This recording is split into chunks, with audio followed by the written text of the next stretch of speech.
Hello मेरे प्यारे दोस्तों, आप सभी को मेरे यूट्यूब चैनल कहानी का खजाना में स्वागत करती हूँ। आई होप आप सभी लोग खुश होंगे, स्वस्थ होंगे। चलिए दोस्तों, आज आप सबको मैं एक नई कहानी सुनाती हूँ। पड़ोस की एक लड़की से मेरा नैन मटक्का चल रहा था। मुझे दूर से हाय हेलो करती थी। एक दिन मैं अकेला था। मैंने उसे अपने घर आने का इशारा किया।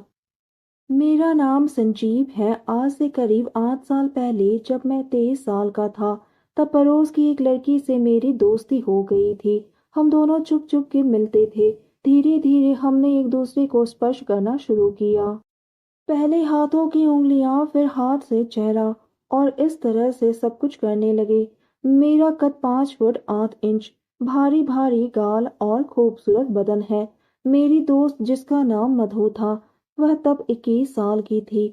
उसका कद 5 फुट 6 इंच, गोरा चेहरा, भरे गाल, खूबसूरत नैन नक्श, फिगर तो बहुत ही लाजवाब था। दोस्तों, थोड़ा सा समय निकालकर इस कहानी को अंत तक जरूर सुने। दोस्तों, आप लोग चैनल को सब्सक्राइब करना भूल जाते हैं। दोस्तों, आप सबसे रिक्वेस्ट है कि चैनल को एक सब्सक्राइब करें और वीडियो को एक लाइक करें। दोस्तों, आप लोगों की एक लाइक और सब्सक्राइब से बहुत ही मोटिवेशन मिलती है कि हम ऐसे ही कहानियां आप सबके समक्ष प्रस्तुत कर पाए। दोस्तों, हम बहुत ही मेहनत से कहानी लिखते हैं। आशा करती हूँ कि यह कहानी आप सबको पसंद आएगी। चलिए अब कहानी में आगे बढ़ते हैं और आपको यह कहानी सुनाते हैं। मेरा कमरा ऊपर था और उसका घर मेरे कमरे के सामने, और वहां से उसका कमरा साफ साफ दिखाई देता था। एक दिन मेरा मकान बन रहा था। घर में मेरे अलावा कोई नहीं था। मधु का घर बगल में था। हमेशा इशारों में ही बातें करते थे। मैंने कहा आज रात 8 बजे आना, घर में कोई नहीं है। पर घर में बहाना बनाकर आई, पड़ोस में जा रही हूँ। वो पीछे की गली से आई। दरवाजा खुला था। जैसे ही वो अंदर आई, मैंने दरवाजा बंद किया और वो आते ही मुझसे लिपट गई। जिंदगी में पहली बार किसी लड़की से गले मिला था। क्या ही बताऊं कि कैसा फील हो रहा था। उसकी भीनी भीनी खुशबू मुझे मदहोश कर रही थी। हम एक दूसरे के गाल चूमने लगे। मैंने हल्के से उसकी होठों को चूम लिया। उसने भी 1 सेकंड नहीं लगाया और वो मेरा साथ देने लगी। मेरे रोम रोम में कंपन हो रहा था। उसकी सांस फूल रही थी। तब मैं हम दोनों के लिए 2 गिलास जूस लाया। मधु के बदन से एक अजीब खुशबू आ रही थी। वह भी मदमस्त हो गई थी। जूस पीते पीते मैं अपने हाथ से उसके हाथों को सहला रहा था। हम दोनों ने जूस खत्म किया और उसके बाद हम दोनों एक दूसरे के करीब आकर बैठ गए। मैं बस उसे ही देख रहा था और उसके बालों को सहला रहा था। मधु तरफ उठी और मेरे सीने से चिपक गई और गरम गरम तेज सांसें लेने लगी। मैं समझ गया कि अब यह आउट ऑफ कंट्रोल हो गई है। मैंने उसे कस के अपनी बाहों में भर रखा था। मैं उसकी सांसों को महसूस कर रहा था। उसकी सांसों की गर्माहट मुझे बहुत कुछ करने को मजबूर कर रहा था।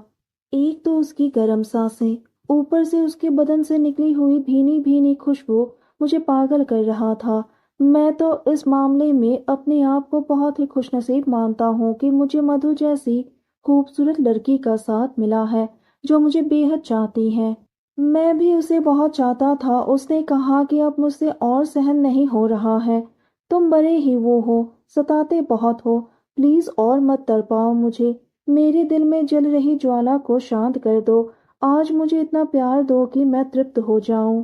मैंने भी सोचा, चलो आज अपने प्यार से इसके दिल में जल रही ज्वाला को शांत करके तृप्त कर ही दूं।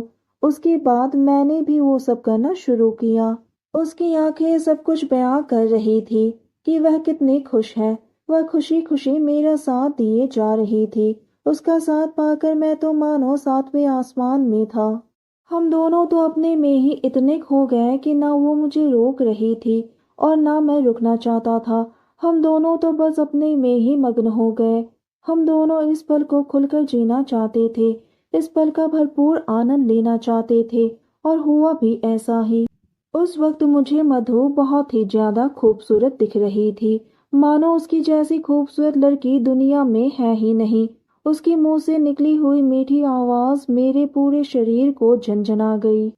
दिल तो ऐसा कर रहा था कि बस सुबह हो या शाम हो, ऐसी मीठी आवाज अगर हर वक्त सुनने को मिल जाए तो कितना अच्छा होगा। पर मेरी इतनी अच्छी किस्मत कहाँ, वो तो मेरी पड़ोसन है, थोड़ी ना मेरी बीवी है कि जब मन चाहे तब उसके साथ अपना प्यार भरा कीमती पल बिता सकूं। इसी तरह से एक दूसरे को खुश करते हुए लगभग 2 घंटे बीत चुके थे। फिर हम दोनों ही शांत हो गए और कुछ देर तक ऐसे ही लेटे रहे। मधु डर गई और बोली, 2 घंटे से ज्यादा वक्त हो गया है, घर में सब परेशान होंगे, मुझे अब चलना चाहिए। मैंने कहा, तुम सही कह रही हो, नहीं तो तुम्हारे घर वाले तुम्हें ढूंढ कर पता नहीं कहाँ कहाँ घूमते फिरेंगे। अगर तुम्हारे घर वालों को पता चल गया कि तुम मेरे साथ ये सब में बिजी हो तो हम दोनों की ही हालत खराब कर देंगे। बेहतर होगा कि तुम अपने घर चले जाओ। वह मुझसे लिपट गई और चुंबनों की बरसात कर दी। बोले, जिंदगी में पहली बार तुमने मुझे ऐसा सुख दिया है, कभी नहीं भूलूंगी ये रात। जिंदगी में मुझे पहली बार ऐसा सुख मिला है। मैंने भी प्यार से चूमा और कहा, तुम्हारी जैसी हसीन लड़की ने मुझे इतना सुख दिया, पहली बार बहुत सुकून मिला, स्वर्ग जैसा आनंद लगा। उसके बाद फिर वह जल्दी से पीछे के दरवाजे से अपने घर चली गई। मैं बस उसे देखता ही रह गया। तो दोस्तों, यह कहानी सुनने के बाद आप सबकी क्या राय है, हमें कमेंट करके ज़रूर बताइए और साथ ही इस वीडियो को एक लाइक करें, चैनल को एक सब्सक्राइब करें और नोटिफिकेशन बेल को भी ज़रूर दबाएं ताकि अगली अपडेट सबसे पहले आपको मिले।